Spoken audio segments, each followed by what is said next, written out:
Hello, Janksters, and welcome to another edition of the MagicJank podcast. My name's Graham, go by HamHawks42 on the internet, and I'm joined today by the one and only Damien, F16. Damien, how you doing, man? I'm good. Thank you. It's a two-man show today, sadly, It but is. Yeah. yeah, I think we'll get through it. How you doing, Ham? How's Yeah, life? doing all right. We're gonna be okay. We got each other. We got some good banter. We have some thoughts. It's gonna be okay. And you know what? We got the folks listening at home. Thank you. Let's Yep. do this thing.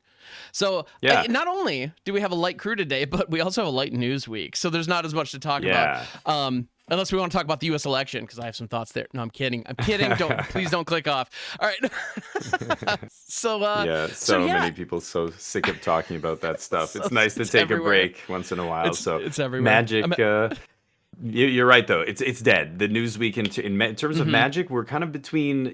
Standard just rotated. That's the big kind of exciting format, I think, right now, where a lot of fun stuff is happening, and it's a great place to play around. But the RCQ season is not standard. The RCQ season is modern now. It was Pioneer. So, yeah, like modern and Pioneer is still in a very weird state. We're kind of waiting for the bannings that are imminent here, that everybody is kind of assuming, Nadu's going to get the ban hammer and maybe some stuff in Legacy. Like, this should be a very interesting ban announcement. I don't know if they're going to touch Pioneer. That's another thing that, I don't know, we haven't really talked about ban predictions for formats. I mean, some of them are obvious, like Nadu, I think, is going to get banned, and they might touch, I don't know, something, Grief in Legacy, who knows. But Pioneer, a lot of people are saying they should ban something in Pioneer. I don't know if you play much Pioneer, or Explorer on Arena, if you have any thoughts on that. But I don't currently play Explorer or Pioneer. It sounds like a really fun format, and I would like to participate in it. But I got to be honest, every time that I play Explorer, I find myself just sort of, I don't know, since the banning of Karn the Great Creator, it seems a little more interesting and dynamic than it had been previously, which is pretty great.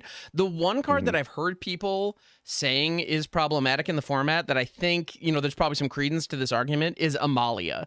That's the one that I know. That Amalia combo with Wild Growth Walker, a lot of people are, kind of comparing it to Splinter Twin as this, except a bit more mana efficient than Splinter Twin, right. As this ability to just lock out a game, and it's apparently pretty miserable and fairly dominant.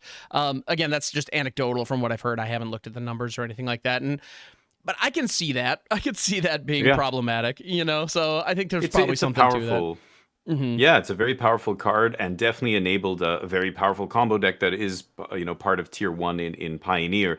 But the reality is, if you ban it, then the next best thing is the best thing, and everybody hates that. Like right now, I think Black Red Vampires is making up something like 17% of the metagame or some winner's metagame or something.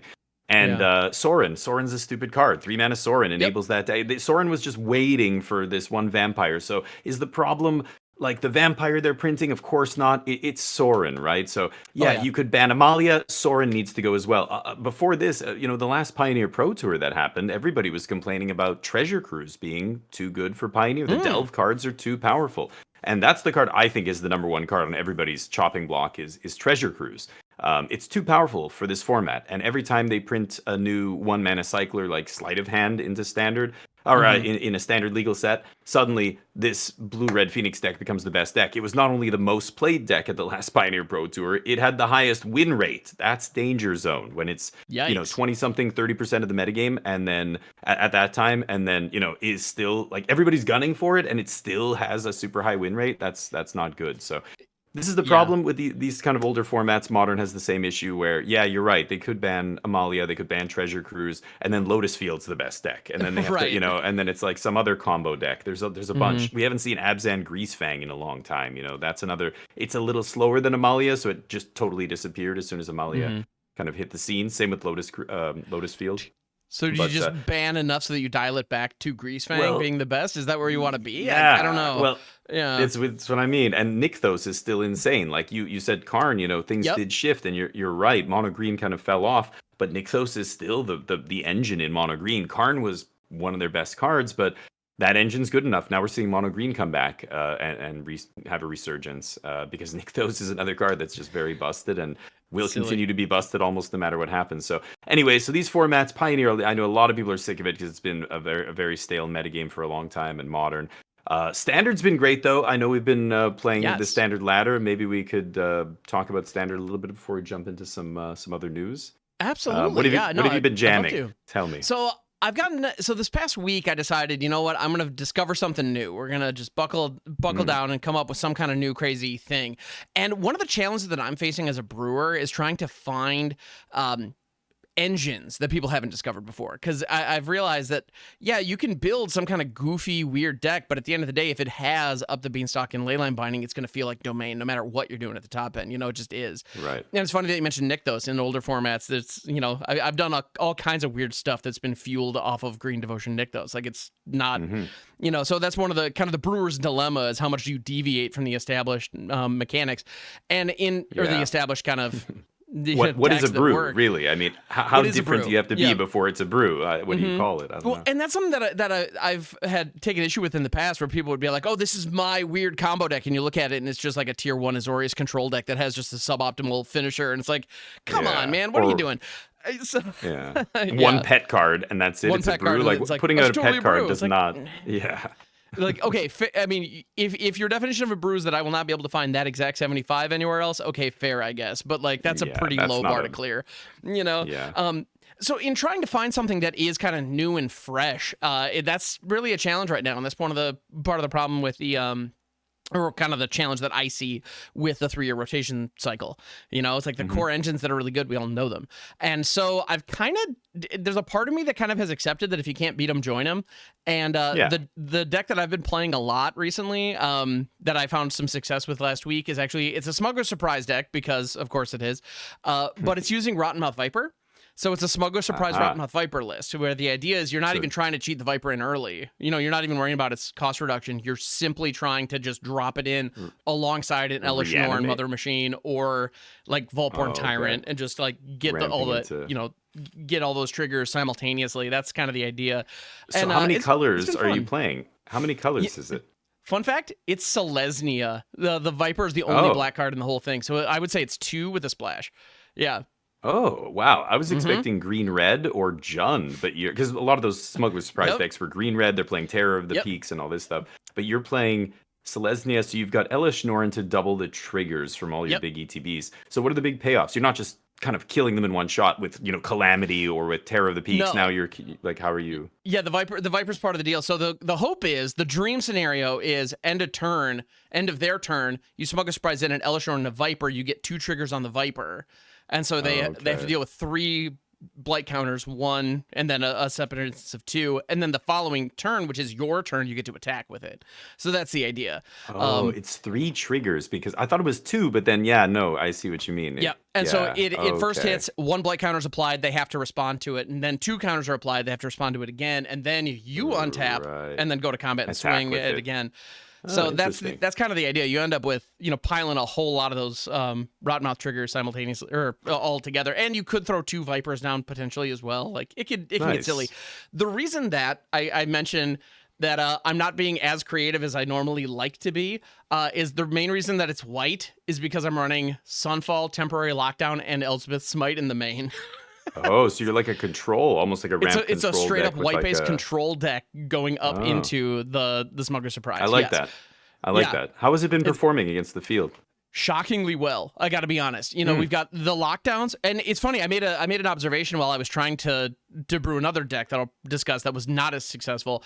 On my stream, I was just frustrated because I realized, like, you just run Temporary Lockdown and Sunfall, and you can just do whatever you want. What's up with this? It's like, well, actually, you can, and it works.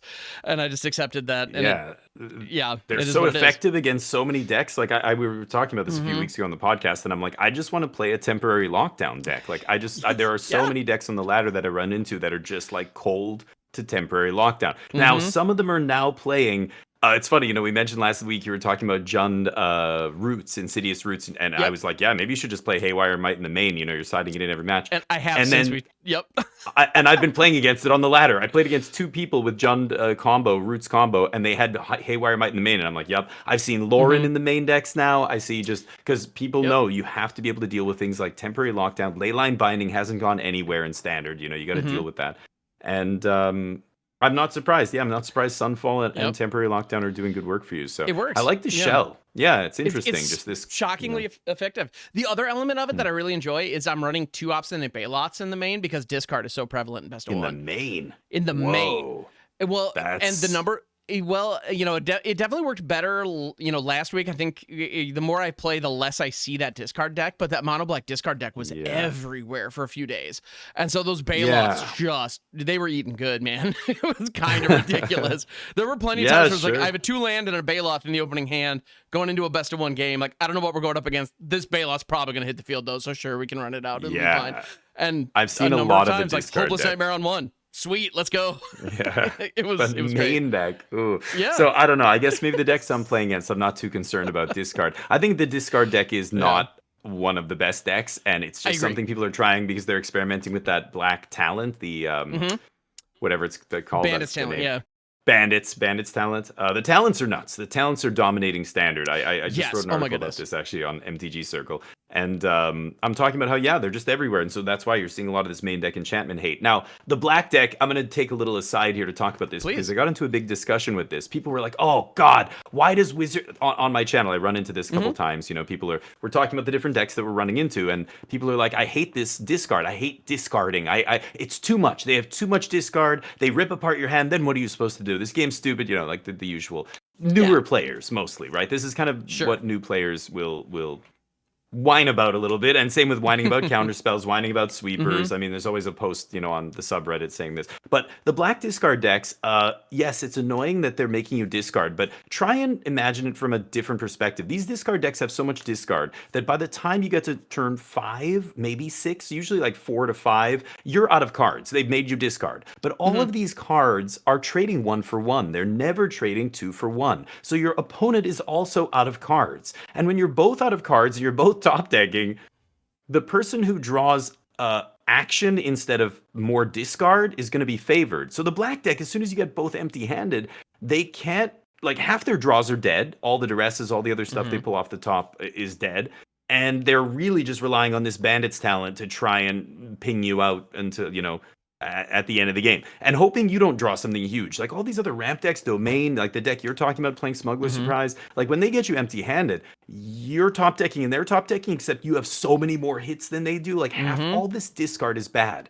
That's the way you have to see it. Like putting duress in your main deck, that's not a good thing. They have to do that because they're playing monocolored and they can't get an enchantment off the board. They have to duress it out of your hand. So they have no choice. They have to play that stuff.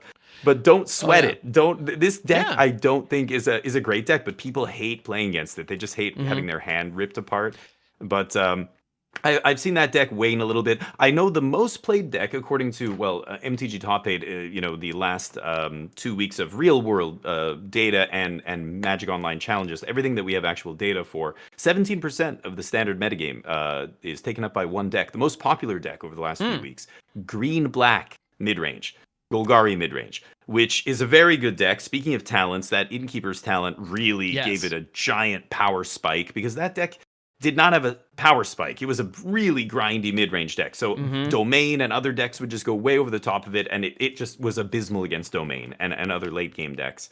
But then, now it's got this combo finish with Innkeeper's Talent where, you level up the Innkeeper's Talent all the way, play Vraska. Vraska comes in with 10 loyalty or whatever, 12 loyalty, immediately minuses 9, you get double the counter, so immediately killing you. So this oops, I win kind of button. So black-green's been everywhere. So I've been playing a deck that, when we rotate, I like, instead of brewing, a lot of times what I do is I like to revisit old strategies that used to be very good, briefly very good, and see how good they are now. Like, have they lost that many pieces? No. Well, like what could we fill in the gaps with here? And let's see if this is good. So, it was we've done this with a bunch of decks already on the stream, but the one like Breach the Multiverse combo, we were trying that recently, trying to see if that, and it is good still. I mean, it's still a oops I win kind of thing, but I don't know if it's as good as before. But anyway, I was playing with Squirming Emergence, a deck that I used to think was really, really good, really explosive and powerful and very difficult to interact with. Squirming Emergence, for those of you who don't know, from Lost Caverns of Ixalan, is a green-black, one-colorless sorcery. You return to the battlefield any non-land permanent in your graveyard with mana value less than or equal to the number of permanents in your graveyard. So the idea is you self-mill a bunch, put a ton of permanents in your graveyard, then you cast Squirming Emergence, and it's the cheapest reanimate we've seen in a long time. All the other reanimates are 5 mana in standard, or 4 mana maybe, and you have to pay life, or you have to do, But Squirming is just straight up, put it on the battlefield. Planeswalker, enchantment, artifact, creature, anything, any permanent, right? Very powerful.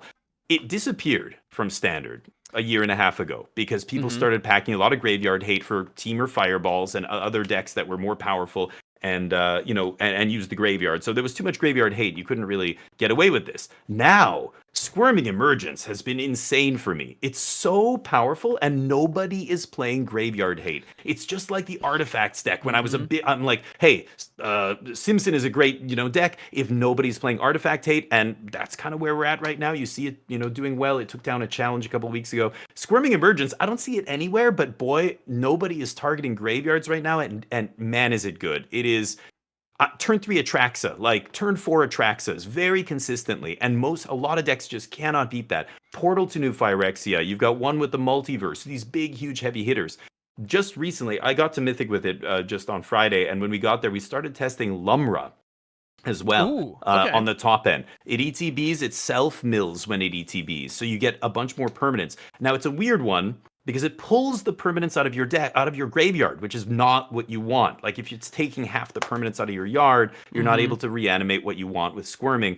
But it doesn't really matter because the nice thing about this reanimator deck is it's Sultai and touching white. We've got one basic planes and that's it. Some Fabled Passages to pick it up. So you put all your mana on the battlefield, and it doesn't matter that you can't reanimate a 9-drop. You can just cast a 9-drop now. You can just hard cast. All of the big things at the top end can be hard cast in the deck. And that comes up, like you'll hard cast the Traxa in games sometimes that go long. This deck has been super powerful. You've got, still the Picklock Prankster, and one of the best cards, my favorite cards in Standard, is Founding of the Third Path. That card is so good. I love it. Against, Amazing. You'll put this into play. They'll duress you. They'll take your Squirming Emergence on 1. You're like, okay, I Founding, and then I mill a bunch, and then I flash back to Squirming. Like they so many decks. Now when I play this, people are get losting it immediately. They're having to like trade for it immediately, which is great. It puts a permanent in our yard. You were talking about the discard deck. Oh boy. I don't, when the discard deck makes me discard and I'm trying to put Atraxas and portals and things in my yard, they're just turning up. So you can go like Founding on turn 2, immediately, like go to chapter 1, immediately cast Picklock Prankster, mill 4, pass the turn, play your second land, mill yourself for 4. Or sorry, play your third land. This is turn 3 now after you cast this on turn 2. You play your third land, mill 4, and if you get the right mills, you untap again and can immediately reanimate something on turn 4, or you can even be lucky enough to do it on turn 3, which is really sweet. There's a couple ways to do it. Because you're playing Cruelty of Gix, so you don't need to get to like 9 permanents. You just need to get to 5 in the yard by turn 3.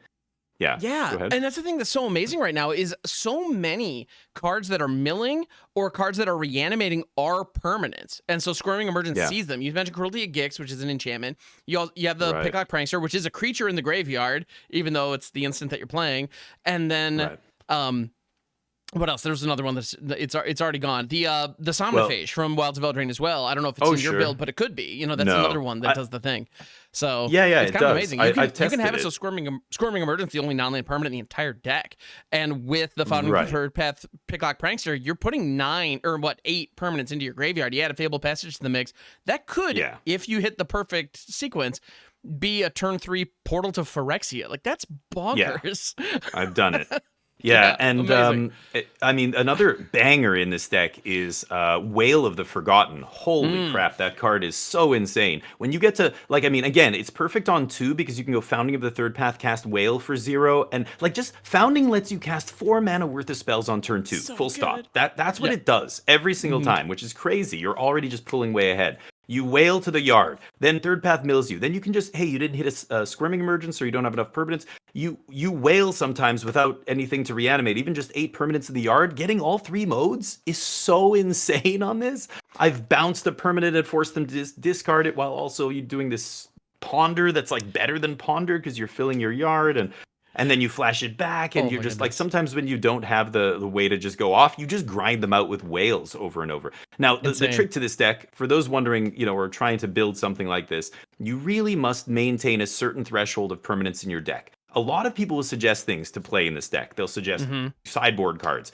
and a lot of them are spells. You cannot play that many spells. Squirming Emergence is weird in that it doesn't enable itself. It is not a permanent, but it wants a lot of permanence, which is a bizarre conundrum. You have to play 4 Squirming, and then you have a few other ones, like Whale is one of them that I'll play. That's a non-creature a non-permanent card, like a spell. Mm-hmm. But also Bitter Triumph. You need to play Bitter Triumph. Ooh, So okay. those 3 cards, because Bitter lets you discard. That's one thing this deck is not playing a ton of, is discard. And one of the problems with Reanimator, if you draw naturally these big fatties and stuff, you've got to throw them in the yard, and it's very hard. Bitter Triumph times 4, like we were playing, and it's awesome. It kills everything. It's great. And then sometimes on your upkeep, you Bitter Triumph your own Philagi Archaeologist to discard that permanent, so that when your founding Goodness. triggers, you can reanimate. Like, there's like really tricky stuff you can do. But I dig it. yeah, so just don't play too many like sideboard cards. Tranquil Frillback over Paw Patch Formation. Yep. Kutzil's Flanker over, I don't know, some Graveyard Exile spell or something. Yeah, I like don't a rest even in know. peace. Well, obviously you want to rest in peace, Right. but like, Rest in yeah. peace. Yeah. Or But like Rest Soul in Guide. Peace, nobody's Soul Guide playing. Lantern would work too. But anyway, Soul yeah. Guide. Yeah. That's the thing. How do you weather the hate? The last thing I'll mention, the sideboarding, it's pretty easy. So right now I'm undefeated against Green, Black, and Domain. I haven't lost a single match. I've just been crushed. All the mid-range decks cannot beat the Squirming Emergence. They just can't. Even with, Sweet. they'll side in Tranquil Frillback, and they'll exile your graveyard once. I've even seen like, what deck was it? I think it was Black Red Lizards. Somebody sided in a Soul Guide Lantern against me. They can pop it once. They basically have to pop it immediately the first time you go for Squirming. And then it just so quickly rebuilds your yard. The only card that really stops you is Rest in Peace. Something like Unlicensed Hearse would have been great too, because it just sits there and continues to eat. But that's gone now. We don't have to worry about that. It's really just Rest in Peace, and almost nobody's playing Rest in Peace because there's not really a lot of reanimation decks out there right now. So you just go under the radar. You fly under the radar and you just murder people. It's great. So love try this. Squirming Oh. Emergence. It's a great deck. You can put the one soft match, so you can be a little soft against aggro. You can side in more removal and stuff against them. You can even play like, I don't know. I don't want to go into Beza and stuff like double white. I think it's a little too much. I really think you should be able to cast all the big things you're putting in the deck. But give it a try. It's really fun, and it's very powerful right now. It lines up really well against the most common decks, which are Black, Red, Midrange, and like Domain. Every flavor of Domain. So that's all I got for a standard. That's what I've been jamming. That's incredible. I dig it.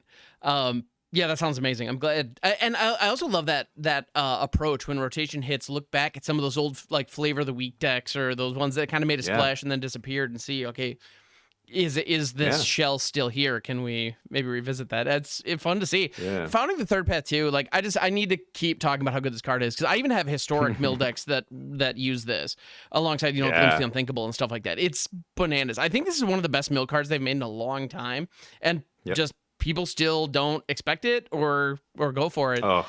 If you're self-milling, it's the best. And the read ahead is so good. Like Cruelty is the same thing. So like on turn 5, like, okay, I've got a full yard, and I have 2 Squirming Emergence in the yard. Like, oh no, Founding of the Third Path. I'll just 5 mana flashback Squirming, and that's it. And now we're back in business. Target player mills 4. As soon as you have 10 permanents in the yard, you don't need to keep milling yourself. So many times I'll just start milling my opponent, ruining their deck, and then I draw the 1-up Jace. You're always playing 1 Jace in this deck. That is something you may never cut. Because you can easily squirm back a Jace and just go Jace, mill him for 5 times 3, Jace off of Squirming, mill them 5 times 3 with a couple Founding triggers. That's it, they're decked, right? So Founding actually contributes to just killing them, especially a lot of the late game decks. Yeah, always play 1 Jace in this deck. I didn't mention that, but yeah, Founding just lets you do all these things, right? It's so good. It lets you like cheat on mana on turn 2 and cast 4 mana worth of spells, and then it mills you or them in the late game, and then Cruelty is the other one that kind of does it, same thing, right? You can just like, if you want to reanimate, just reanimate. If you want to thought seize them, then you know they have something big.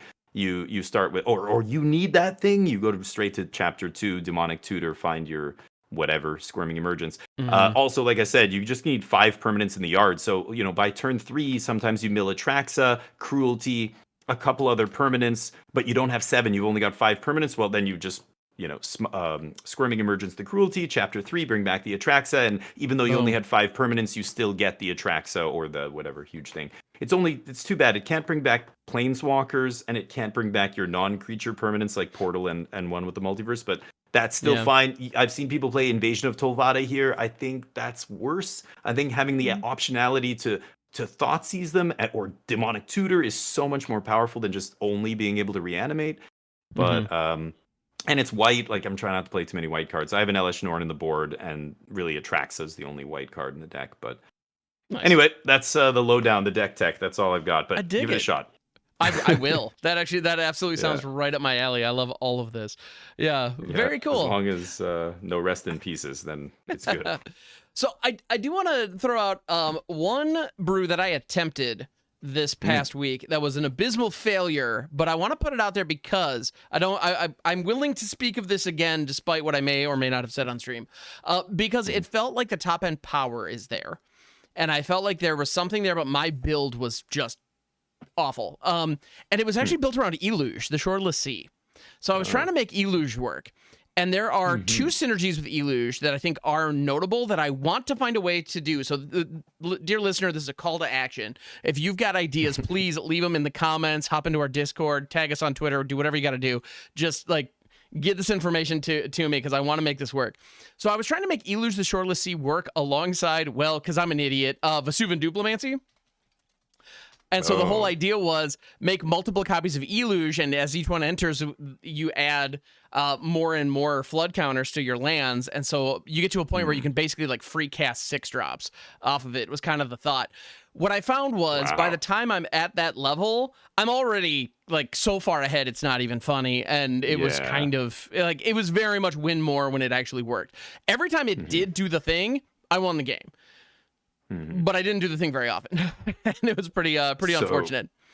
Yeah. So what about, how is it without the Duplimancy, with just Eluge? Like, was it good enough with just the fish? The thing with the fish was, I'm trying to find the card. So the in Bloomburrow, the blue, what is it? Not, it's season, right? The blue season. There is an interaction with Eluge that I think had potential. Actually, the one that I should probably work on is a version leveraging Portent of Calamity, which is an X spell that could be very, very large. Because honestly, using Eluge, so Portent of Calamity, it's X and a blue for a sorcerer. You reveal the top X cards of your library. For each card type, you may exile a card of that type from among them, put the rest in your graveyard, and you may cast a spell from among the exiled cards without paying its mana cost if you exiled 4 or more cards this way. Then put the rest of the exiled cards into your hand. So you kind of get this Atraxa style trigger, but if it's big enough and impactful enough, you get a free spell out of the deal. So yeah, I don't know if that's worth it or not. But I feel like there's something there. What I was trying to do though is using Season of Weaving, the 6-drop that I know we talked about on the show as a very powerful card. Well, the way that it's sequenced, so this is one of the seasons from Bloomburrow, so it has the paw print modes. 1 paw, draw a card. 2 paws, choose an artifact or creature you control, you make a token, copy of it. And then 3 paws, you return each non-land, non-token permanent to its owner's hand. The way that this resolves, if you pick the 2-paw mode and the 3-paw mode, you can make a token copy of a legendary creature, and the card bounces back to your hand before the legend rule gets checked as part of the resolution. Really? Yes, and so you can make a token copy of Eluge, get the enter the battlefield trigger, and the original Eluge bounces back to your hand. Now, the token that you have is still legendary, but it's on the battlefield. The card is in your hand, and the board has effectively been reset. And so and then the Eluge makes this cheaper. So that's kind of the idea, right? There's something there. There is a shell there, and that interaction is one that's waiting to be abused, but I haven't figured out a way to make that juice worth the squeeze, other than, again, just going like a hard lockout control and getting there. Because every time I look at Eluge, the question just becomes, why aren't I playing Mind Splice Apparatus? Yeah. You know? Or some, yeah. It's like it's Yeah. And the flash artifact from LB1 that gets oil counters, and all your instants and sorceries cost less per oil counter. Like, it's tougher to this interact with. You is get all the big spells, and it even flashes, so you can keep counter spells open. It's Yeah, yeah. but and boy, did I try and play Mind Splice a ton, trying to Oh, break it. sure. So many people did. A lot of people Mm-hmm. enjoy playing with Mind Splice apparatus, but it was never good enough. It was never good Mm-hmm. enough for tier one standard. Like it didn't make any splashes at any big tournaments or be a key part of any important decks over the last, I don't know, 2 years. It's been legal. It's weird because I think this kind of a deck, like it's that keystone card that the whole deck depends on, and if you take that keystone out, the whole deck kind of collapses. It's just like Mm-hmm. Simpson in the artifacts deck. It's almost Right. like you're playing two different decks. It's like Dr. Jekyll and Mr. Hyde. The games where you draw the engine card, it's one thing. It's very good. It's powerful. It can compete with the other tier one decks. And then the games when you don't draw that keystone card, it's like you're playing a suboptimal build of a better deck. Like, there's a better version of Yep. this deck. Why are you like? It's just a worse version of a control deck or whatever it is. Yeah. It's so weird, these kind of decks. Like, I don't know. It's hard for me to like want to play something that's so all in on one card. Yep. But Well, and yeah. it's usually not too bad. You can afford to go all in on one card if you have ways to Mhm. tutor for it, or you're drawing a ton of cards in the game. Or can You can kind recur of get it, away with it. or Like, if yeah, you have a plan for finding it and getting it online. But yeah, or just depending on protecting it. drawing it's rough. Yeah, like Yeah. and that's the thing. I think you have to protect it. Like I think Simpson works a little bit better in the blue-eyed artifact Hmm. shells because they have ways to bring it back. They're playing a bunch of fabrication foundries and stuff to keep recurring it, right? So Right. if your opponent does shatter this or kill it with whatever destroy artifact effect, you have ways to bring it back. So you're not just dead once your engine piece is gone. But like those other decks like Mind Splice and stuff, they were just like that was it. If the Mind Splice didn't stick and they couldn't like multiple turns it has to stay in play and build up, then Hmm. the whole thing kind of falls apart. But Yeah. yeah, I wonder. Like Eluge, it's a mono blue deck then, right? You're playing just mono blue? Yes, the one that I had was mono Okay. blue. I don't know that that's the best angle to go. I was wondering if maybe Hmm. some kind of like Simic doppelgang, because if you have a million mana or a crazy cost reduction, that's always a fun top end. Yeah, I'm wondering if Doppelgang's great. maybe and Hmm. we also do have multiple types of typed dual lands, so we can have a lot of islands in our deck, so that Eluge's power and toughness are decent no matter what. Hmm. That's not terrible. We could juggle multiple colors, but yeah, I tried making a mono blue, and yeah, it was not Didn't successful. pan out. Did not fire the way I hoped it would, which was a shame because Kind of. again, like when you Yeah. untap or when you pass your opponent's turn, like that's the thing. When you tap out with Illusion, if you have multiple flood counters down, the moment you pass your opponent's turn, you may not have mana open, but you still have access to spells. And that is a Right. really powerful feeling. Like being tapped out, but looking at a counter spell that you can still fire, like that feels good. Like there's gotta be Yeah. something there. But I I fear just that Eluge is similar to the Demolich from AFR. It looked like yeah. it had a lot of potential and could be really powerful. And I remember a whole bunch of people were like, "Is this like the new Phoenix kind of thing for standards?" Like, Yeah. no, it was not. It did not get there at all. And I It was fear Eluge is yeah. going to be the same deal. Too Yeah. clunky. It's too hard to Mhm. set up, and I mean, Haughty Jin already makes it all Yeah. cheaper for 3, and it just kills them in 2 swings. And I don't know. I don't know why Right. you would play that fish. What made you want to brew around it? I was kind of surprised when you said you were brewing around that. Was Yeah. that a challenge Honestly, from someone or? not well. It was a challenge from Wizards. I just looked at that text box and be like, that is an I Nice. dare you build around if I All ever right. saw one. The Yeah. thing about it Nice. is though, I even built a brawl deck with it, and I feel like the brawl deck is pretty Mm. decent. But it's decent because Mm. it's running Cyclonic Rift, River's Rebuke, Wash Away, Yeah. like all of the, Yeah. all the blue hate pieces that you have in that format. And so it's one of those Mhm. things where it's this social format where everyone's supposed to have fun with each other, and like I don't want to bring it because I'm just gonna counter 'Cause, yeah. every single thing you do for the remainder of ever. And it's like, and it doesn't feel Yeah. like it doesn't feel like a fun deck to play against in most You're the cases. So boogeyman. yeah, exactly. Yeah. So I built it, but it's like, well, now what? Now what? Yeah. So yeah, It's I don't know. funny. The card is interesting. And actually, I even cracked one out of a pack. So like, I want to figure out a way to use it or a place where it can fit.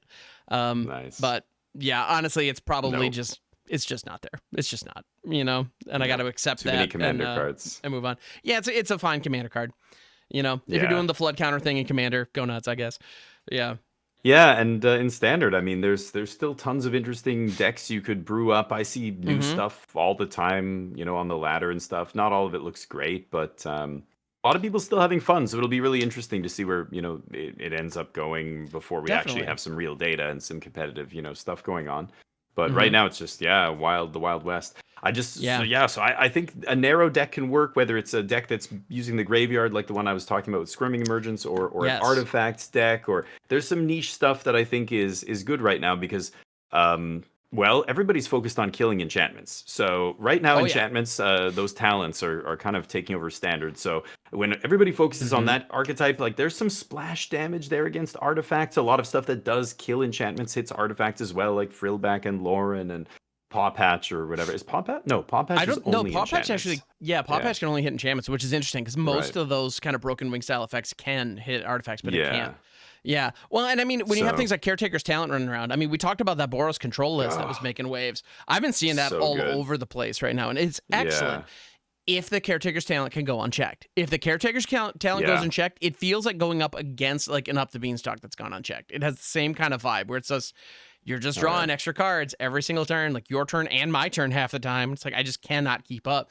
If you blow Yeah. this up, though, that deck can easily start doing a couple 1-for-1s and then just be dead in the water. If they don't, if they don't Yeah. find a forge and can't put you on a clock, they just sort of flounder. So, Yeah. this is one of those things you need to pop it. And so as a result, yeah, like you're saying, everybody's bringing enchantment removal these days, and you have to. Yeah. And then that's why Forge is so strong. Not only is it just it ends the game quickly, but it's also again a card that not a lot of people are hard targeting. Like it's an artifact, so a lot of things that your opponents are playing to answer their opponent's threats are not going to line up well against your Forge, and the Forge will just win the game. So the Forge is really the thing there. That deck is leaning hard on to close the game once. Yeah, if they do have their Caretaker's talent blown up or whatever. But the talent is disgusting. So I've seen a bunch of so shells good. with it now. The Boros shell, I've seen Bant decks and all sorts of decks. It's Blue White Control is also playing it. I've seen freaking mono white bunnies that are running, carrot cake and hop to it. Like it looks like this kind of memey extrapolation of a limited deck, but doggone it, it works. Yeah, it's powerful. They draw. So it reminds me of the white decks that existed in Standard back when.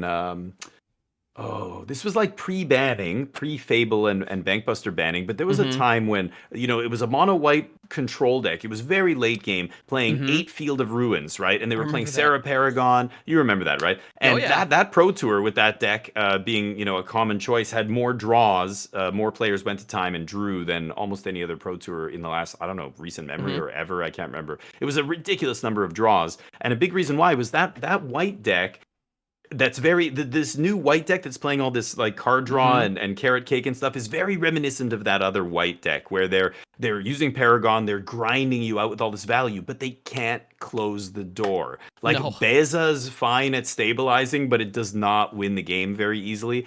And that was the other deck's problem as well. It's so funny to see this kind of history repeating itself. The other white deck had this issue. They couldn't close the door. That's why so many of those games went to time. They would totally, take over the game like there's no way you're going to win, but they couldn't kill you, like Mirex or something is really slow, and if the other deck's playing creatures, you can't get through on the ground. And so I wonder, I saw Autumn Burchett, famous Pro Tour winner.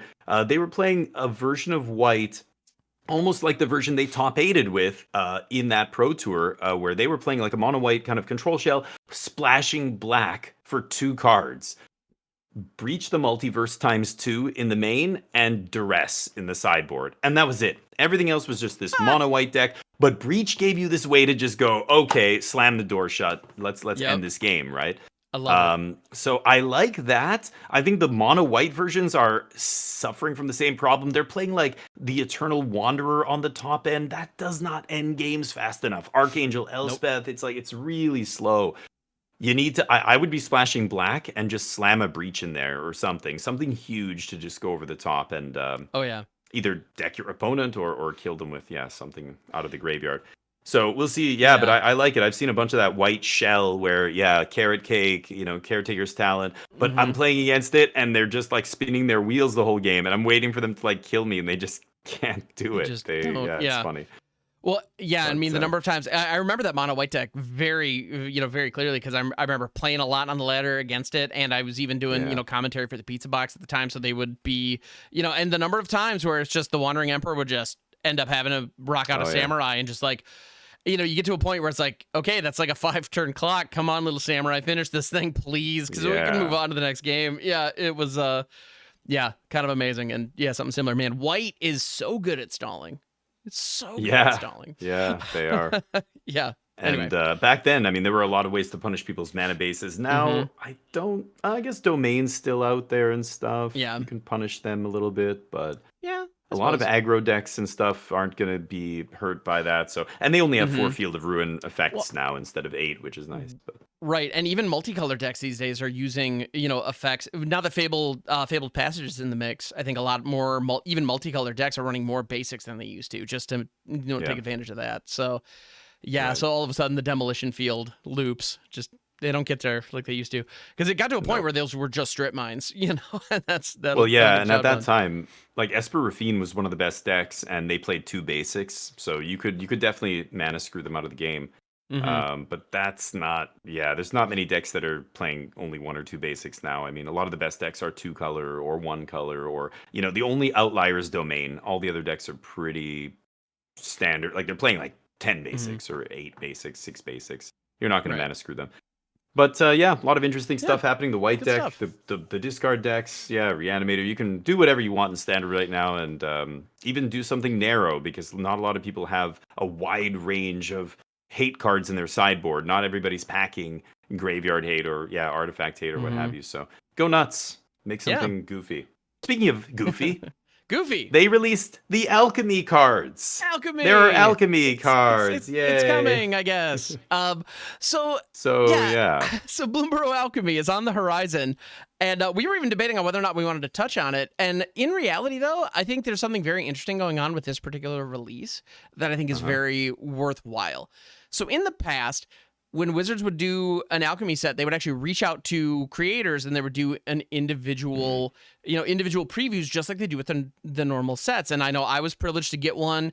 I believe it was Brothers War Alchemy that I got one, which is really cool. And I know Carlo actually brought one onto this show, where we actually the primordial, the fungus that recurs. We actually got to preview here first, which was awesome. So thank you, Wizards, for that. But I got a land. Yeah, I did a land one time. A black-red duel. Exciting. It was a good duel. But hey, it's awesome, but, right? Like, we appreciate. But they don't. Yeah, we used to, but they don't do that anymore now. Yeah, you'll notice it's all past tense, because as of the last, I believe that this has been true for the last 2 Alchemy releases. Instead of reaching out to individual creators and doing kind of a coordinated effort across multiple channels the way they've done in the past, and like they do with the physical sets, they've instead had a single video drop on the YouTube Arena, or the Magic Arena YouTube channel that does all of them, and it's hosted by Amy, the Amazonian, who's an awesome streamer, does a lot of Brawl content, so it makes sense that she's doing those, and I think it's a cool gig for her, so rock on, nothing but love for her, there. It's great, yeah. Absolutely, yeah, it's an awesome gig, and I mean, I hope she's being compensated for it. I don't know the details there, and it's not really my business, but in any event, I assume she is. But regardless, there's this one video that drops, and it covers the whole thing, and then we're out, and then that's it. And funnily enough, that those videos don't, as you can imagine, don't have a lot of views even for an official Magic release, because the truth is, we've had Alchemy now for a couple of years, and I feel like the general temperature is just that we don't want it. No one's ever wanted it. It doesn't move the needle. Like, promoting it doesn't matter. Like, it doesn't get excitement. And on top of that, another detail that I think is really interesting is Scryfall is the leading database for Magic cards. And actually, it's funny, since Scryfall has really stepped up, I've noticed even Gatherer, the official Wizards database, isn't quite as tidy as it used to be, because I suspect everyone's just using Scryfall anyway, because it's excellent. And Scryfall's great. We love them. But with how many products are coming out now, as of right now, the video previewing all of the Alchemy cards came out 2 days ago. Right now we're recording on a Sunday, and that video launched on a Friday. 2 days ago, new Magic cards were previewed, and they are not available on Scryfall yet. And I don't mean that as any kind of shade to the Scryfall team at all. They do phenomenal work, and frankly, this community takes them for granted big time. The thing I find fascinating is even for the folks whose main focus is cataloging all of the new, all the cards in existence, including all the new ones the moment they become available, even for them, this isn't a priority. Yeah. I mean, it's what you said. There's not a lot of value added to keeping Alchemy around. There's no real interest in it, like you said. It doesn't have any kind of competitive scene or anything. It's not like other formats that are well established, like Pauper or other stuff. And the drawback, I think, what a lot of people don't realize, it's not just that there's a lack of pros here. There are some legitimate cons to having Alchemy exist, and they might not be obvious at first, but one of the big ones is you are diluting the game by having this many formats. It's bad for new players to pick up a game like Magic, download a client like Arena, let's say, for the first time, and be funneled into a format that will almost certainly result in a dead end for them, and they will not be able to keep enjoying this. Whether it's, I want to play competitively, or I want to play at the shop, or I want to get deeper into this game. Well, almost doesn't matter how you want to engage with the game. If you do want to go deeper, you're going to have to get away from Alchemy, and now you've already spent a bunch of money maybe, or burned wild cards on Alchemy. I personally know people who have gone through this and were pretty annoyed and a little bit upset by the fact that they felt like they were kind of funneled to or guided toward Alchemy when they first got into Arena. And I don't know what, because I've been playing Arena since the closed beta, and I don't know what the program kind of does. But apparently people were like, yeah, it like tells you like, here's Alchemy. Do you want to get into building your first deck, or I don't know what it says to people. People were not happy, and I mean, and again, it's so much better for the game when new players can enter the game and not be confronted with like a giant prize wall of formats. Like, what am I even gonna try first here? So what does that do, and what is this one? Like, Alchemy used to have an identity. It was well, fixed standard, right? It was supposed to be what standard could have been if we didn't push this card too much, or if that card hadn't been broken, or what have you. The first few versions had, nerfed Goldspan Dragon, and nerfed, whatever, Alrund's Epiphany, and back in those days when that was, the best deck.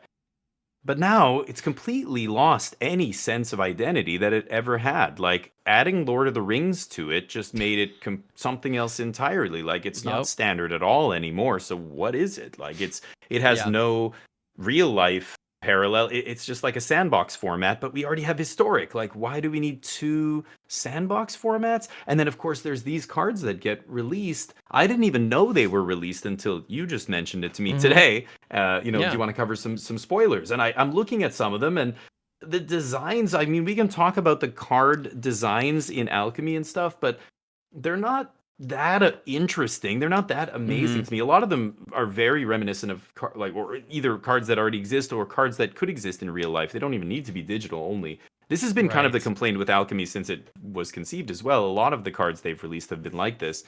But also, like, we're reviewing this for what? Like, I don't know anybody who plays Alchemy. There's no reason to care about Alchemy. I don't know. There's no metagame, really, because they don't release the data. We don't know. But people have complained that there's certain strategies that are way too good in Alchemy. But are they going to devote time and effort to determining what gets banned and what doesn't in a format like that? Like, probably not. So if the format starts getting really warped and stuff, and like, what do they do? So many questions. Like, why does this exist? So I think it existing actively hurts the game. It's diluting the game, and it's bad for new players, and they should kill it because of that. But and I'm 100% in agreement. I think the format Alchemy existing is a genuine problem. I think it needs to be phased out. They need to just get rid of it for all the reasons that you cited. Another thing that I want to kind of point out of that and kind of add to that a little bit is a lot of the Alchemy cards, they're either just very convoluted and difficult to parse, and therefore can never exist in paper, or they conjure cards that can exist outside of the battlefield in ways that like the paper game generally doesn't accept, which I think is for the best. But in digital you can get away with that. So sure, whatever, I guess. If you're going to do digital only, you might as well. But a lot of the cards are pushed to the point where they're significantly stronger than any of the cards that you're going to see, outside of it. So a lot of people would talk about the heist deck, for example. And Oh, yeah. whether or not Right. heist is a mechanic that is problematic, and even then, what you're doing, the alchemy cards that say heist, when you heist, you're looking at the top 3 cards of your opponent's library, taking one and exiling it under your control. And and it's face down, and you can cast it at any time with mana of any color. I mean, we've seen that. Like, that's just a Siphon Insight style effect. Like, okay, but they put it on a bunch of cards and keyworded it, whatever. Like, it doesn't change the order of the cards. Like, they don't have to shuffle or put them on the bottom because that's not revealed to the other player. I don't think. Or no, do you put them on the bottom? Yeah, I don't even know. no. Like, but the client handles that, so we don't worry about it, right? But regardless of any of that, whether or not the deck is too good or whether or not the mechanic is too good, I want to bring up one card from that set that really, I think, highlights the point. Grave Expectations. Oh, yeah. This is an instant for a single black where you heist target opponent's library. So this is straight up, on its face, Siphon Insight for a single black at its base. Mm-hmm. Or exile up to 3 target cards from your opponent's graveyards and you gain 3 life is another mode that it has. So you draw a card for 1 off your opponent's deck, or you completely hose their graveyard and gain life for doing so. Like, this is... Well, it's better than draw 1 because you're not drawing a land. You will draw a spell guaranteed. So it's like super draw, like draw action guaranteed for 1 mana. Yeah, that's kind of silly. I mean, this would never fly in standard. So again, what is Alchemy? Like, is it a testing ground to push these kind of things? And I mean, if I'm in a format like that and I love Alchemy, I wouldn't appreciate being used as a guinea pig. Like, is that what my format is now? We're just gonna play crazy, like print stuff like this and wild things and put Lord of the Rings. I don't know. And if as a new player, this is calibrating me to what to expect for an uncommon, if I try to make the pivot into standard, I'm completely... What I see as a good card is just different than anything else. And on top of that, if I'm playing in the Alchemy format, I have no reason to want to play the cards that are true to paper if the Alchemy cards are all stronger. And so my favorite cards, the cards that I'm learning on, like, I think it's funny, a couple weeks back, you asked, the question of the week was about our favorite lands, and I cited my 8th edition whiteboarders because they make me happy. And like, I have fuzzy feelings about like Titanic Bullvox and Thorn Elemental because they were the cards that I started with, I know they're not good, but they're the cards I started with. Well, if people are starting with the One Ring and Grave Expectations and these other cards that are just infinitely stronger than anything else, like, I'm not gonna... Also, the idea of looking back on where I started and not having a physical card to show for it, like, that kind of... I don't know, there's a part of me that kind of bums me out, but that's just me in the field. You're right, but hey, they made that. They made that happen, right? I mean, we saw now Oracle of the Alpha get printed in paper. So if that was one of the cards you started on, there's technically other Alchemy cards that might get printed, I guess, into paper. But I don't know. And you know what? I don't even like talking about it. I'm sure there are people who are listening to this who, as soon as we started talking about Alchemy, just said, okay, I'll just fast forward this. Like, even just talking about it this much is already making me like, oh, we should just move off it because everybody's heard this all before. We all know the issues here. We all know, like, so many people have been very outspoken about their dislike of this format and this, not just personal preference dislike, but like, it's actively bad for the game. We don't need all this. Just like the booster packs, we didn't need 3 different booster packs. Even Wizards went, this is stupid. Like, what are we doing? Right.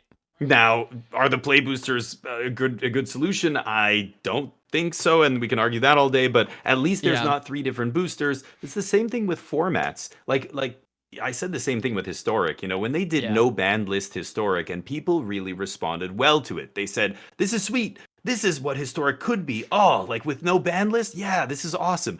So instead of just making a no banned list Historic and a regular Historic, that seems very straightforward to me. They make Timeless, which, like, it is just no banned list Historic, maybe some other slight differences. They've got a few cards, but it's basically just that. But for a new player, it's not. It's 2 different names. They're very different things, and you have to explain to this player why they're not actually that different. And these weird tiny differences, like, it's almost like, wait, what? Why even make a new format for this? It's another thing to confuse me, 100%. And so what I think they should do is, if they want to continue to make digital only cards, Make them for historic and historic brawl. Make them for the casual formats. Sure. Lean into the casual formats. Get rid of Alchemy as a format. Cut that. Yeah, Funnel new silly. players into standard, because that's going to translate into paper players and just be healthier for the game overall. And it simplifies the onboarding process into Arena. Like, I don't understand why that's. I hope that there are meetings going on at Wizards where that's being discussed, because I think right now, if Arena is going to be the best way to learn Magic, you need to start people going into standard. I think that's where you need to be. Yeah, that's what Arena was supposed to be, right? It was supposed to be your training wheels to get somebody into Magic. It's not like Magic Online, which looks like spreadsheets and immediately turns people off and they just say, I don't want to interact with this. It's much more, user friendly and streamlined and everything else. So yeah, why wouldn't they focus on putting people into a paper format? It's mind boggling. But at some point there has to be somebody counting the beans, going, you know what? How much did it cost us to pay people to design these? How many cards just came out in Alchemy? 25 or something? Something like that. They put like a few dozen cards out every other set, and it's almost like this costs money. How much money is Alchemy even bringing in? Like, I don't know how much people spend on Arena on each format. I don't know if they can see that or what. I don't know. It can't be a moneymaker. I can't even imagine it's offsetting the cost to do this R&D and program all these cards. And like, I don't know. Weird, but I have no idea. It can't be much. Like, there's no way.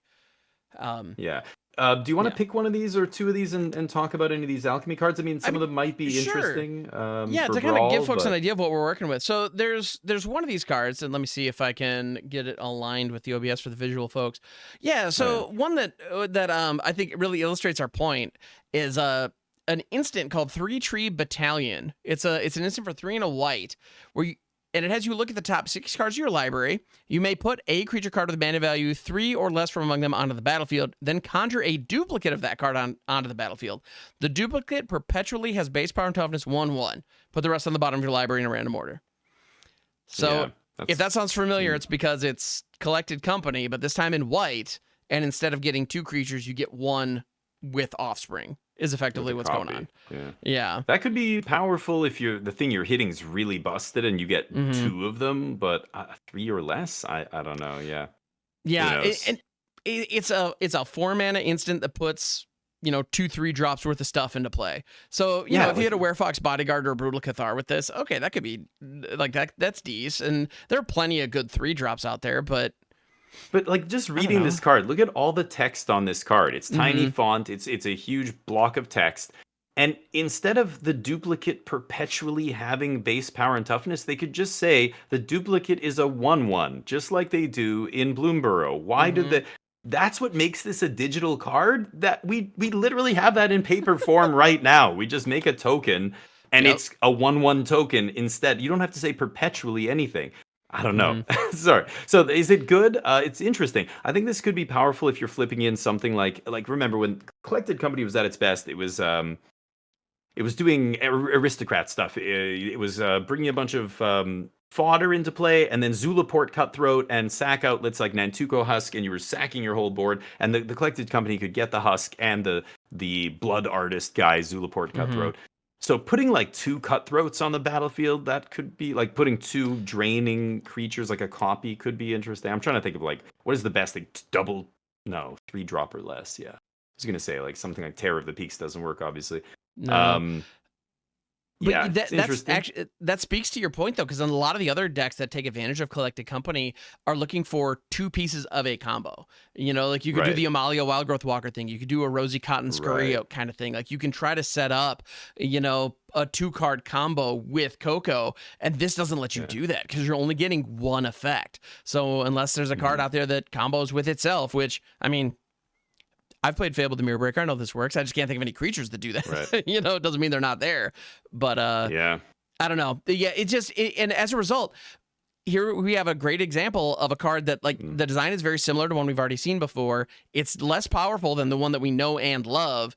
And as a result, talk about not interesting. Like I can't think of a world in which I want this. Where and I don't know, even then, like the decks a lot of time have green in them anyway. So like, why wouldn't I rather just cast, collect the Collected company. company or So something. Yeah. yeah, I don't I'm know. looking at some of the other cards here, but I don't Yeah. see anything So amazing. one other one that I think is worth noting, because I feel like this is one of those Mhm. that has the potential to be powerful. I could be wrong though. Is a resourceful collector. Um, this is a raccoon druid. It's a 3/3 with haste for 1 red green. So 3/3 for 3 with haste. At the beginning of your end step, a random non-food permanent card in your graveyard perpetually becomes a food artifact. In addition to its other types, it gains the food ability where you can pay 2, sack it, and gain 3. And you may play that card for as long as it's in your graveyard. So Mhm. this gives a Random? creature or a random permanent in your graveyard this kind of permanent flashback, because you can flash it back, eat it, and Yeah. then do it again. Like, if I'm understanding that correctly, like it just No, you allows you to loot exile it. something. You Or you exile it and exile eat to it eat it. though. Okay, all right. Yeah, so it's slightly different than food, but yeah, it Mm-hmm. exiles instead of just sacrificing.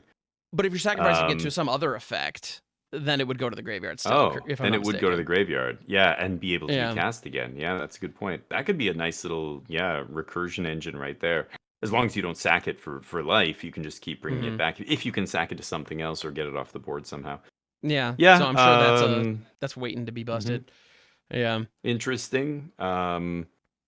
You know, okay. But So it's not going to if have me build an alchemy, like it's different, sure. no, And this is giving well, some perpetual effects to a card in your yard.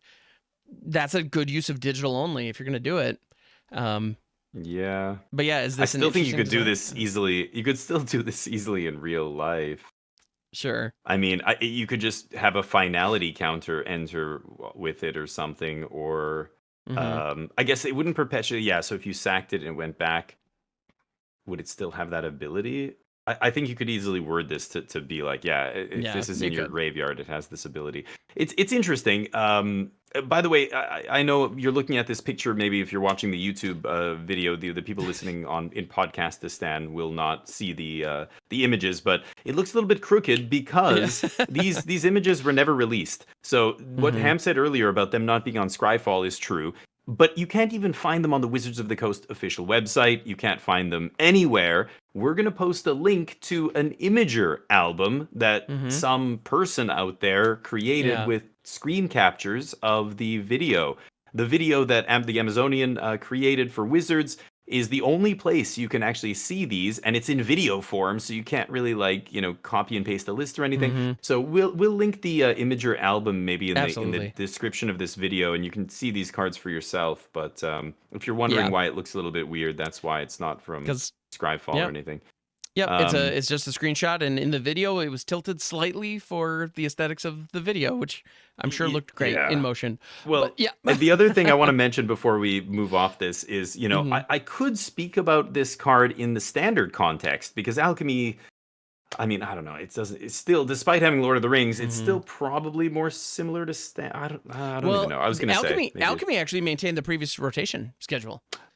that's what I was gonna say, and I was Yeah. because you could compare it to standard, except now it's on a different rotation Hmm. schedule. But So then who I was knows? like, you can't even. I don't even know if you can compare it to begin with because it's so different. It's got Lord of the Rings Yeah. and stuff, but being on a different rotation cycle is even just another layer of confusion added to the Hmm. format that I've just completely lost the train of where I can't follow the thread of like, okay, this used to be the metagame. Now we're doing this. Okay, and then rotation happened because now the rotations and everything are mixed up. They're not even lining up with the standard rotations. So I have no idea if this is going to be good. I have no idea what kind of decks are out there in Alchemy.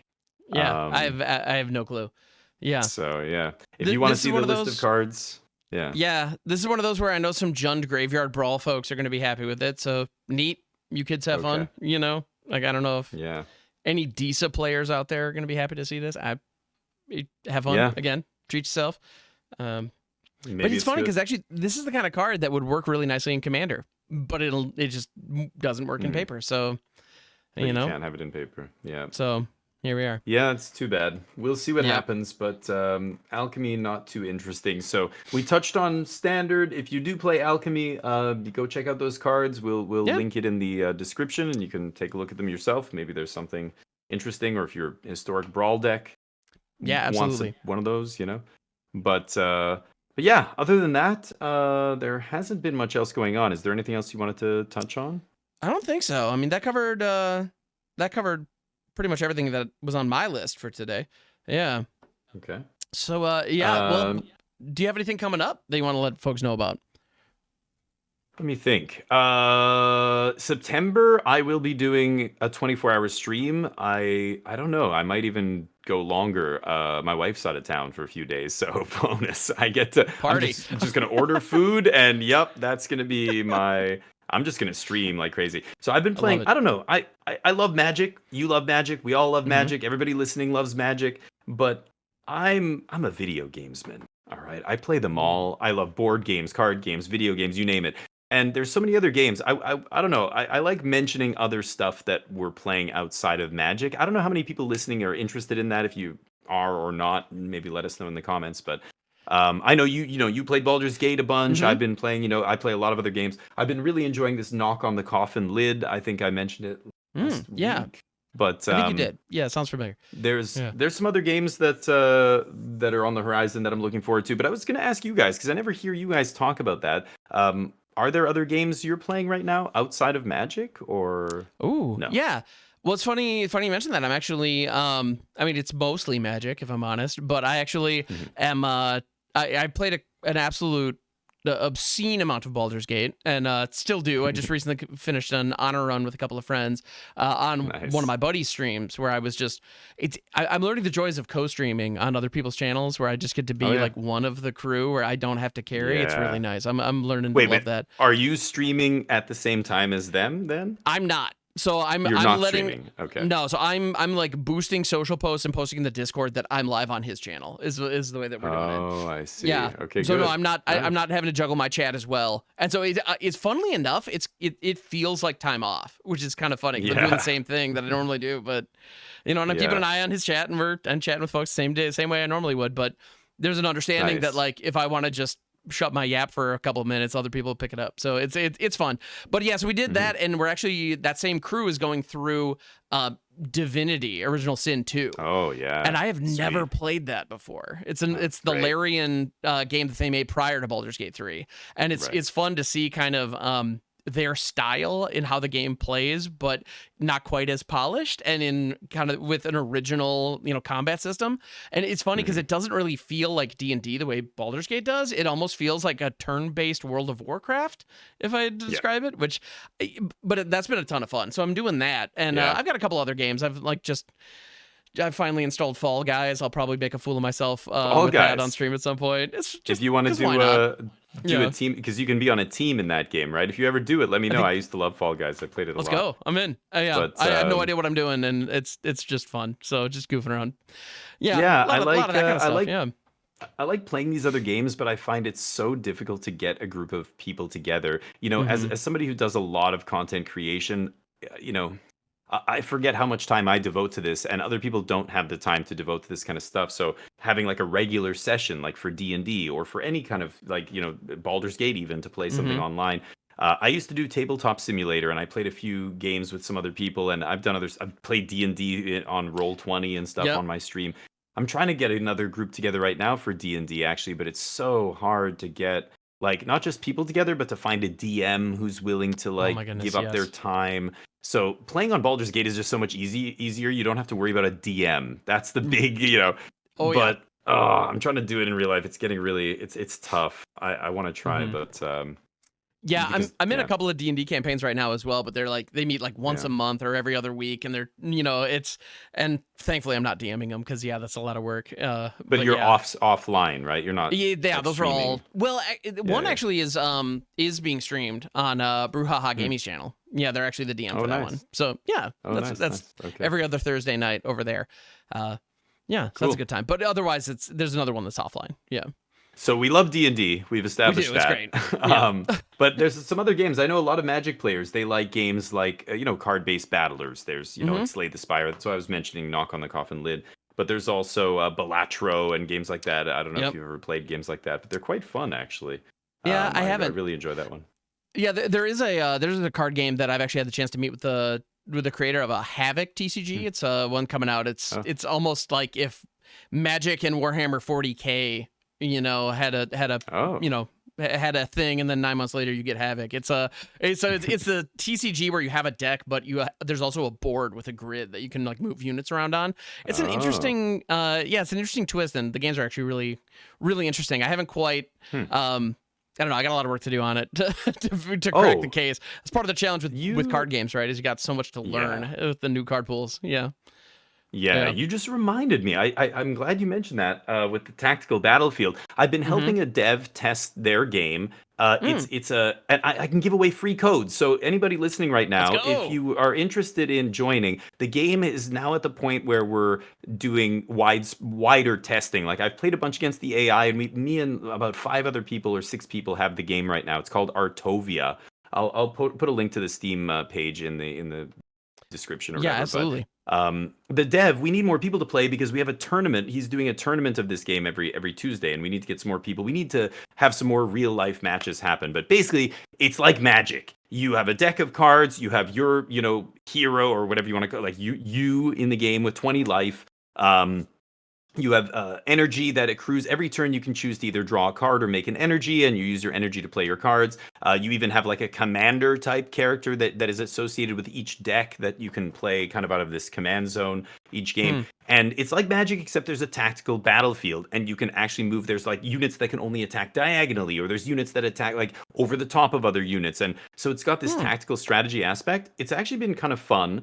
I'm going to give you a code if you're interested. It's of course still in closed kind of beta, so there's some like not game breaking bugs or anything, but sometimes cards might not do the thing you expected them to do or whatever. Like there's still a couple, and there's some creatures that are too powerful. Like he's had to nerf a couple of them because I told him, I'm like, this watch what I can do with this thing, and he's like, oh my god, yeah, I didn't realize you could like do that with that thing. Sure. I gotta nerf that. And so if you are interested, well, I'll post a link to the game, but you can't purchase the game. You can just like wishlist it right now. But I can give people codes. So if you want to reach out to me or say something in the comments, I should be able to get a ton of codes. So I just thank you for when you said tactical combat battler, I was like, oh wait, yes, there's a game, that I'm actually testing right now. So let me know. Cool. It's fun, and hey, if you like Magic, there's a high likelihood you'll enjoy games like this. They might not have the polish that Magic does, but it actually looks kind of cool and plays pretty well and stuff. So yeah, you might enjoy it. Yeah, that's one thing I'm learning is a lot of people are out there developing card games that are kind of in the same wavelength. And I got to be honest, a lot of them have very cool, gameplay mechanics and details that add levels of complexity to them that, I don't know, is really neat. Yeah. And I kind of love that too, because Magic is awesome, and we have Magic. So Magic can be Magic, and that's okay. And that's actually, to kind of bring this back around, that's one of my beasts with Alchemy, is like, why try to make Magic Hearthstone? Magic is awesome as Magic. Let it be what it is, and Hearthstone's great for what it is. Let it be what it is, and people who are attracted to that can do that. And people kind of carving out niches in other spaces like tactical battlefields or different resource management systems, and then completely different card pools. And if they're well curated, they can be excellent. Like we know that this. We know card games are great, so keep them coming, everybody. And I've played a bunch. Like I tried Eternal. I know Magic players have come into my channel. They ask me all the time, "Hey, have you tried? Have you played Team Fight Tactics, or have you played Eternal? Have you played?" Well, Hearthstone is one of the bigger ones, right? Sure. But yeah, and I have. I've played all those games, and I enjoy them. I find myself always coming back to Magic. Like I think Magic is the best of them still. So I'll play the other ones, and when I play those other ones, it just gives me the itch to play Magic. You know what I mean? It's so weird. Yes. That's the part of the challenge is if it's too close to Magic, I don't have much of a reason to invest in it. And you mentioned Eternal. Yeah. Eternal felt very much like Magic, just with a different card pool, and it was good for what it was.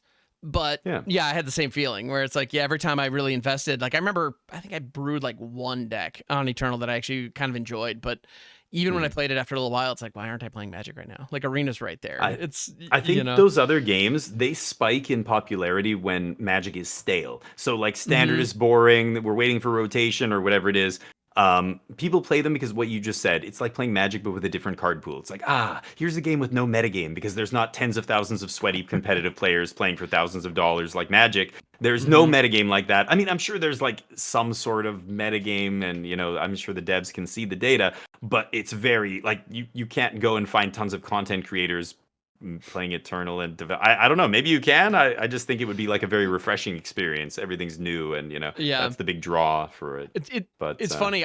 Eternal's one of the few games that I have actually streamed. I mean, at this point, years ago, I did stream a couple of times with Eternal, and I found that the audience, I mean, I had a dip. I mean, I didn't get the same kind of audience that I would with Magic, but I found if you are online when one of the big Eternal guys goes offline, like Cassandrath is one of the big Eternal creators, and like he rated me a couple of times, and they had Twitch drops on. And so what I found was the actual number of viewers was actually relativly high, all things considered, but the chat activity was really low. The number of lurkers you have who are just farming the drops was absolutely a thing. Which, if you're just looking for viewers, cool. That'll get you there. But yeah, why doesn't Magic do drops? Why don't Wizards do drops? It's the most like obvious thing for a TCG like this to have.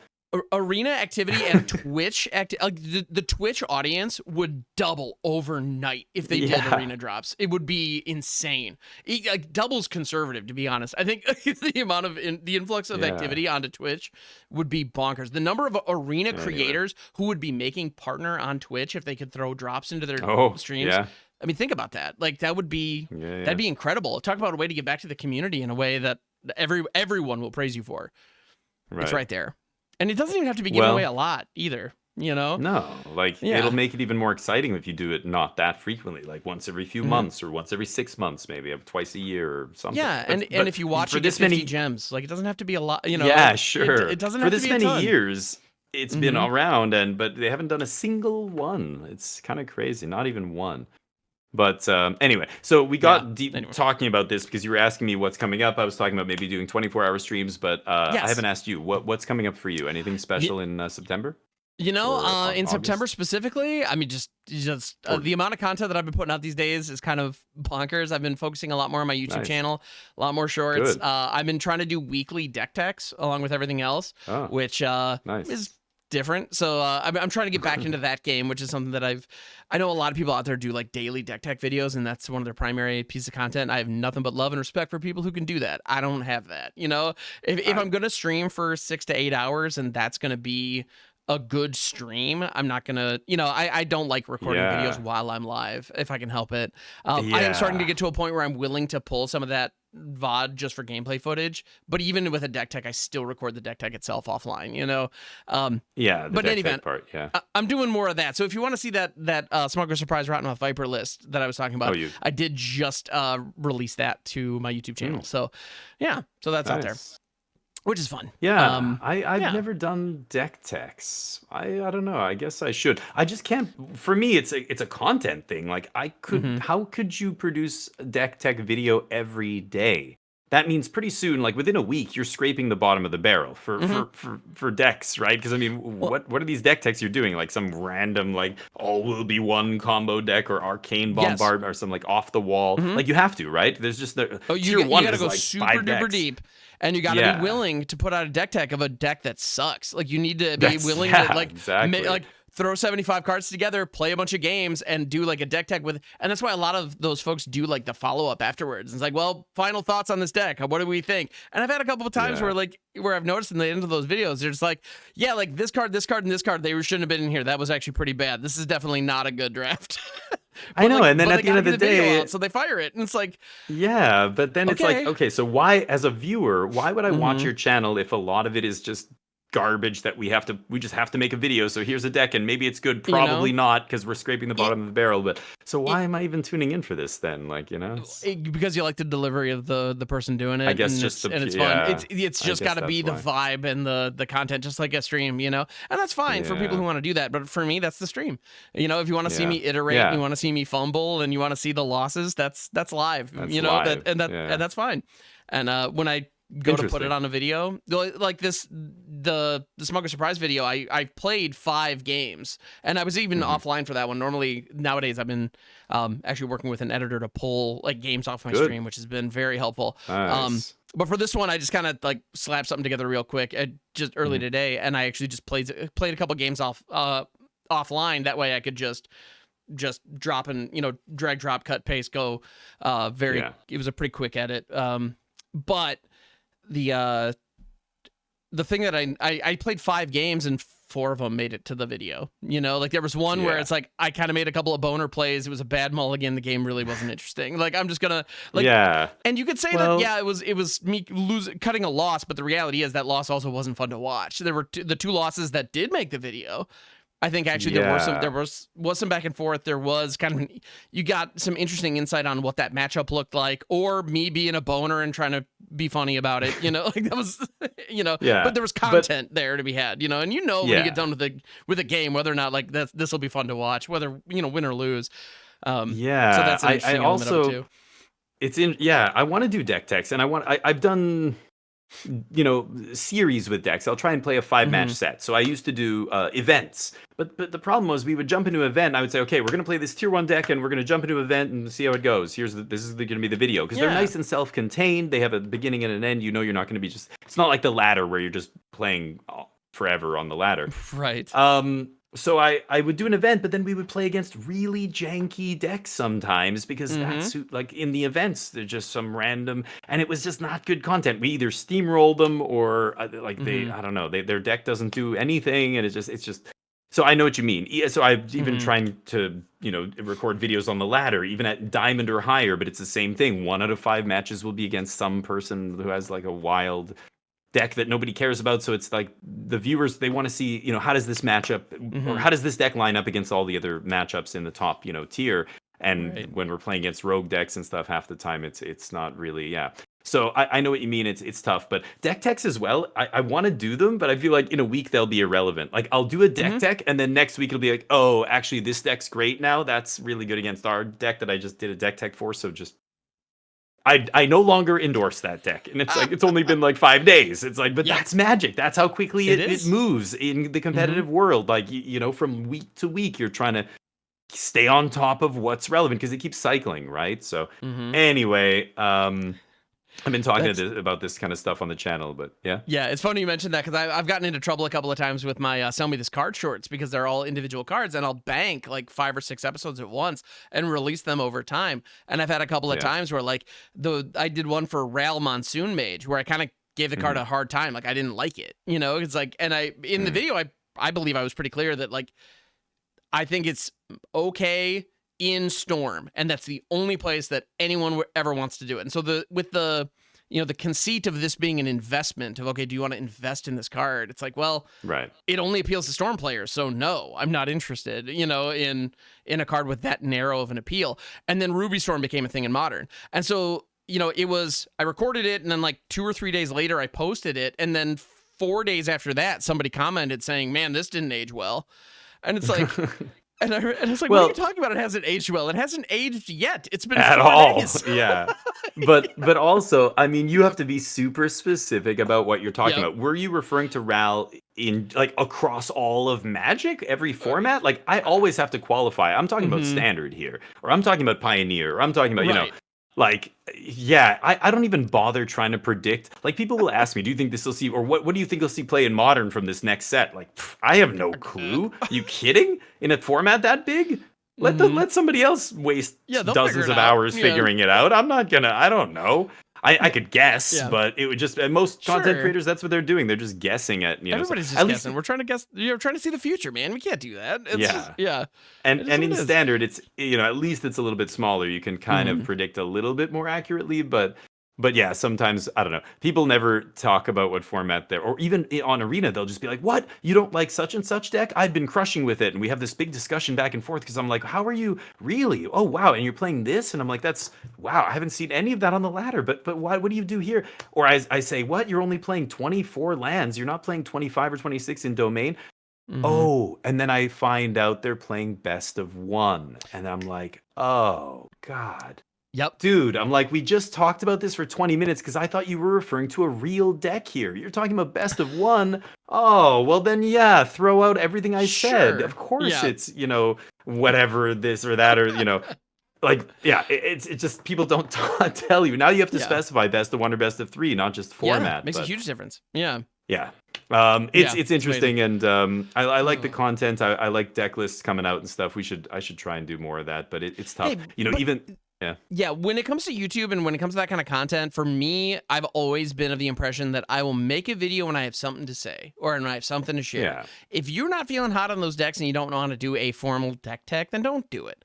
I did a Then yeah, couple of I did a couple of set reviews because I felt like I should, and they took hours upon hours upon hours to film, and they got terrible traction. I'm never gonna do that again because yeah. I shouldn't say never. I'm not gonna do those right now.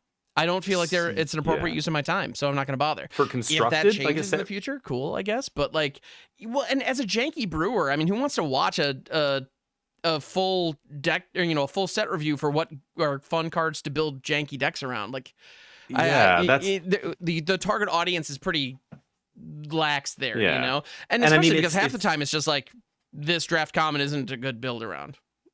Cool, next yeah. card. It's like it's not interesting. It's just not. Well, and Yeah, fun is subjective. I mean, whatever you like, 100%. when as soon as you get to casual, it doesn't matter what I think. Why are you even asking my opinion? Do what you love. That's all that Mm-hmm. matters. Like, Yeah. I don't know. Yeah, and Yeah, the it's casual creators and a lot of the commander creators who are very successful are simply people who like to do some certain fun things and want to share that with people, and that's what yeah, people come to. And great, that's awesome. and that's Like great. Yeah, that's fun content where it's like this is a fun interaction that I'm excited about. Here's what I'm gonna do with it. And right. But if you want to see that, cool. Like yeah, it's so different. Like in as a competitive like constructed player, people mm-hmm, come and say, "What should I play?" In standard. Okay, mm-hmm, we can have a discussion about this. absolutely, This. Why not? Blah blah mm-hmm, blah. But if somebody like this has happened this last week, somebody came in and said, "What should I build in Historic Brawl, or what should I play for my commander deck?" And I'm just like, I can't answer that. no, How would I? If I know what I like to play, I'm very certain you will not like to play what I like to play. So how can I recommend anything here? Just like right. but it's funny. But People want new ideas, and I guess yeah, sure. Well, and but at the same time, if they pose that question, are there any cards you're excited to build a brawl deck around? It's like, well, then you can have a discussion if there are yeah, any, sure, But yeah. yeah, what should I But it's build? but it's Like, yeah, exactly. yeah. How can you know? Yeah. Anyway, Anyway, yeah, yeah. fun stuff. Interesting stuff. Yeah, But yeah, we've been rambling for quite a we while have. here, and I'm Yeah. sure everybody's tired of listening to us complain about alchemy No, and this has been lovely. Yeah, always a good time. yeah. But yeah, But we do have a question of the week. we Do we have do. one? We do have a question of the Yes. week, and I still don't know. I came up with this an hour and a half ago, and I still don't know if I have an answer for it myself. But the Okay. question of the week: if you could own a single piece of equipment to have, like in real life, what would it be and why? A piece Just of have around the equipment. house. Are there any pieces of equipment that you would like to have? Okay. Well, there is one that I would like to have, but I don't know if it qualifies as an equipment because it Hmm, existed before equipment was a thing. But it is the first I'll equipment. allow it. What Do do you you know what got? I'm talking about? Yeah, Urza's power armor. Urza's power armor. Let's go. That's That was amazing. the first kind of equipment, but you had to equip it every turn. Like, or did it? It didn't. I think could you leave it tapped? To keep the creature pumped. You would pay like 3 and So wait, tap. It's an power artifact. Yeah, power domain armor? 3 and Here, tap. let me get Urza, the proper yeah, there we go. All right. is So it power armor? I thought it was power Urza's armor. power armor, but it's the Yeah. yeah. So this was kind of the first equipment I think that I ever saw. Like it was Hmm. kind of like an equipment before Mirrodin came out, right? And Yeah, this was long. Yeah, this was during Invasion when this came out. It definitely predates the so equipment, and it's one of the yeah. big mech suits that Yeah, Urza made for. that's why. Oh yeah, that rules. So I think because now they're all vehicles, these things. But back then, Hmm. this is kind of like the first equipment. I think there might be another one that I'm not There, thinking of. there That's were a like couple of weirdly cards there were a couple artifacts back in the day that could like tap to provide a buff, and you could choose to not untap it or something. Like not they're untap very it. Yeah, clearly, yeah. the precursor to equipment, where like the flavor is this creature picking up this weapon or whatever. Like that. Yeah. That was absolutely part of the deal. And yeah, no, I'll allow it. This rules. Power armor, huge Yeah, exoskeleton, Titans. I don't know, Japanese that anime, rules. whatever. There's so many things that yeah, just giant robot. And equipment isn't like this anymore. If they do print something like this, it's like it's a vehicle usually Hmm. at that stage. but this is one of the only equipments that's like straight up like a set of armor. I think I would go with this. What do you think? What is yours? Oh my goodness, that rules. Equipment? I mean, so I was thinking, well, it's not necessarily even just favorite equipment, because like, Umezawa's GTA or whatever would be awesome, but I'm trying to think of something that has a practical application day to day. And I'm on that's. Well, I was thinking, one that came to mind was Fire Shrieker. I don't have a need to set fires regularly, but it's don't need Liquid Boy Scout at the barbecue anymore. That's something. So that was a thought. Is it is it an equipment? Fire Shrieker is, yeah. Oh, yeah. I think does it mill them?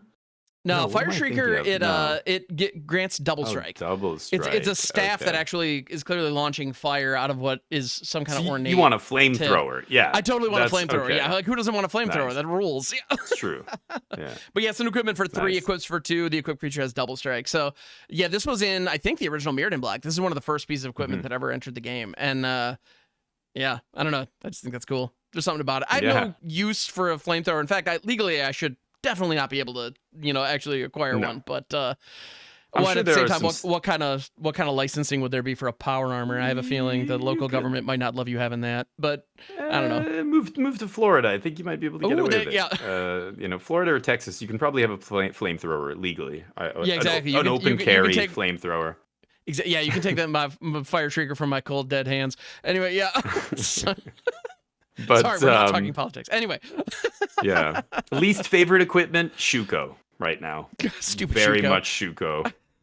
But it's crazy, yeah, speaking of equipment, well, there's Shuko, yeah. So this Shuko. Making the joke here about modern, of course, everybody, for those not aware, this is part of the Nadu combo deck. This card went from $2 to 30-something bucks overnight as soon as Nadu got spoiled, and a very strange equipment. I don't know what they are. They're not like claws on your fingertips. They're like on your palms. So when you're slapping people with them. It's funny. Actually, I didn't know for the longest time because I thought that's the dumbest weapon of all time. Like, you can't even close your own fingers. Like, why is that a thing? Apparently, they're meant for climbing. They're to like help you get a grip as you're like climbing up like rocks, I guess. Right. Which okay. But even then, like, is that useful? I don't know. Like, they're cleats for your hands. Yeah. Like, okay. I don't. Yeah. Yeah. Yeah. I don't know. But I definitely have no desire to get my hands on those. Yeah, Shuko's obnoxious right now in Modern, and as soon as Nadu gets banned, it's just going to plummet again in price. Immediately. Yep. Speaking of equipment, Bloombro Draft.